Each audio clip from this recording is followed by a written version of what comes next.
We are back live. We have an hour and 52 minutes left in worldwide transmission. We just began simulcasting here in the last 2 hours, not just on radio, but now on TV online at prisonplanet.tv. Thank you for watching us live. We also archive it for prisonplanet.tv viewers at prisonplanet.tv each day. I want to thank the great crew that is here doing things, running the show for us.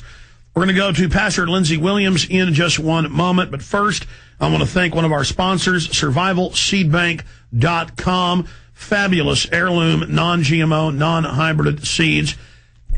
We're in uncertain times. You know, we had 90% of the public, right at about 90%. I looked it up the other day again. It was about 89% living in rural areas during the Great Depression. And still 7 million, according to government studies, starved to death during the 10-year depression. We're now 90% urban, not rural. We live in the cities, 90%, and only half of the 10% that is rural are self-sufficient. So 5% of the U.S. population is self-sufficient. It's fun to garden. It's great to garden. You need to start doing it. All of us need to get back. This is true local sustainability, not the globalist sustainability that they push that means feudalism in control. So survivalseedbank.com. That's survivalseedbank.com. High quality heirloom, non-GMO seeds. Give them a call at 877-327-0365. 877-327-0365. survivalseedbank.com. That said, let's go ahead now and tell you about our next guest. You know, I've had Lindsey on over the years, on average about twice a year. I've been interviewing Mr. Williams, I know, for at least 12 years, most of my career on radio.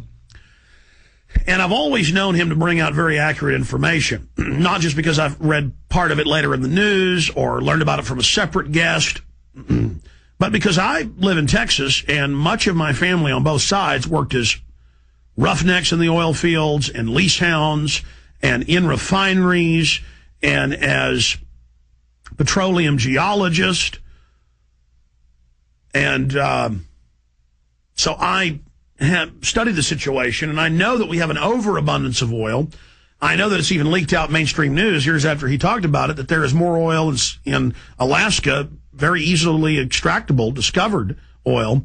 And there's oil in the Gulf of Mexico that they've laid off limits. They let the Chinese and others in the Mexican government have it, but we can't.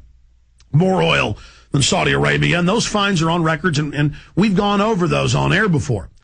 But he, with Atlantic Richfield, he was a pastor up there, and this happens more often than not, working in the oil field, saving them a lot of money, keeping them from blowing their money, getting drunk, going to prostitutes. And so they hired him for 3 years to be the Atlantic Richfield, and also with other oil companies, on their board meetings to pray and to be their chaplain. A lot of companies do that. And so he wrote best-selling books about the subject and exposed how they staged the oil shortage in the 70s both times. But then, back in July, I got a call from Dr. Stan Monteith, and he said it was very important, so I called him, and he said, look, I can't talk about this yet. There's somebody that we both know who's got some powerful information about what they're going to do with oil prices, but as soon as he's ready to go public, I'll interview him first, and then you can talk to him. So Dr. Monteith interviewed him, and then we had him on a few days after. There in July, when oil was at, depending on what day it was in that week when I had him on, between $147 and $149 a barrel. Now, it went down last week to $134, and it's right at that point right now. In fact, guys, check crude oil prices. Google that and pull up me a CNBC chart on crude oil prices. I want to just check what it is today, because a few days ago it was $34, but I want to check that. And this fit into all my other research and all the other, former, heads of policy, Department of Treasury, and just all the Nobel Prize winners in economics we've had on. The globalists create all this fiat money. They buy up the world with it. They get everybody into a debt-based fiat economy. And then as soon as we went to the point of being a negative debt nation, they were going to pull the plug. And we also got that from 2 different Bilderberg sources in June of 2006, on record. Daniel Estlin on this show, Jim Tucker on this show, and the video at the hotel down the street from Bilderberg. Okay, what did your sources say? Okay, 2 Bilderberg members that are leaking us info I mean, this is cat and mouse. This is being followed down alleys and you know, guys in black sedans following you. It's all an end game. I mean, literally being followed around. Like in the video out of Istanbul, Turkey, looks like something from Raiders of the Lost Ark, where they're going through those bazaars and people are following them, just trying to meet with somebody and then, you know, literally you meet with a Bilderberg group member or their secretary, and then they tell you okay, I'm going out the back of this door. This is what they're planning. See you. And, you know, I mean, this is the type of stuff we go through to bring you this information. And it's almost like pearls before swine. I mean, everything we talk about comes true. Everything we talk about is accurate. We said almost 3 years ago, it's 2 years and 9 months ago, that they would pop the subprime mortgage, but first they were going to drive oil up to 150. It was like 65 then. That sounded crazy. That was already an all-time record. 65, 67 to be exact. That sounded crazy. Daniel Esselin said from Bilderberg sources that they were going to sucker everybody back into the stock market, run it back up to 13,000, exactly what happened. Then they would pop the subprime mortgage by name directly from Bilderberg, and that then everything would implode. Then I remember talking to Estelin after Turkey, and he got so many threats and so much stuff went on. Notice you don't hear it from Daniel Estelin anymore. They tried to kill him again. He won't come on air. Daniel Esselin's gone, folks. He doesn't do radio anymore. Have you noticed that? Maybe we can coax him back on. But this gets to people that have children. He has children now. With me, when they threaten my family, I just have to say, God, it's in your hands. I commit. We're about to go to Lindsey. I just want to preface all of this. Lindsey comes on here when oil is $147+ a barrel, and he says within 6 months it'll be below 50. No one could have imagined that, but it came directly from top oil exec. And it's on record that Lindsey worked for these people.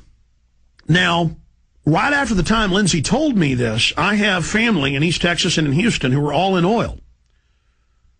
And we've been waiting with bated breath with some family land we got, because the gas wells and oil wells never get built down towards where our property's at. We're always, wow, that'd be great if that ever happened to us. And it stopped. Now they're, back running around. But the whole point is that the inside scoop from oil companies was, and I even had dinner one time at my dad's house, and there was a oil company owner, but of one of the thousands of small ones, who was there, and he was saying, and this is about 6 months ago, that, yeah, they're planning to drop the price. So this is after Lindsey tells me this, I start putting feelers out into kind of mid-level, because, oil is the biggest industry here in Texas, bigger than telecommunications, bigger than computers.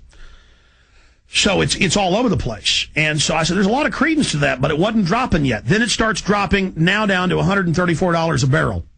And crude oil today is $33.55 a barrel.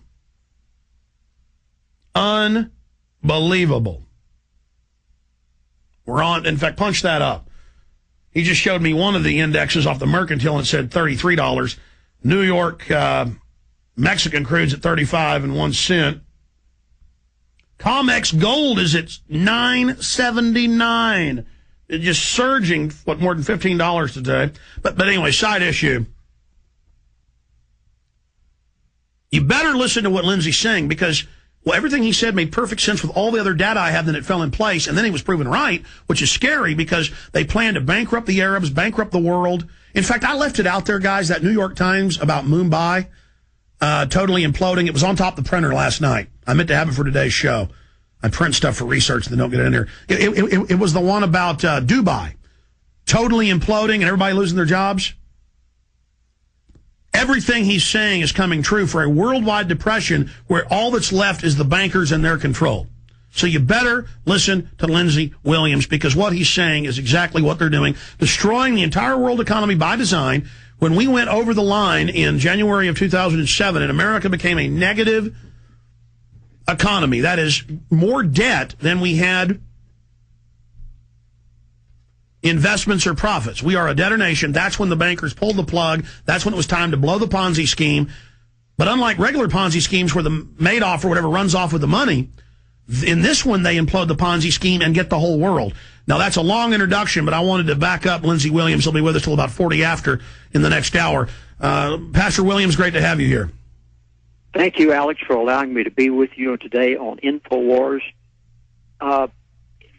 3 years' time, I had the privilege, by the providence of God, of living with the elite. For the past 35 years, just as you have just stated, everything that I say has come directly from them.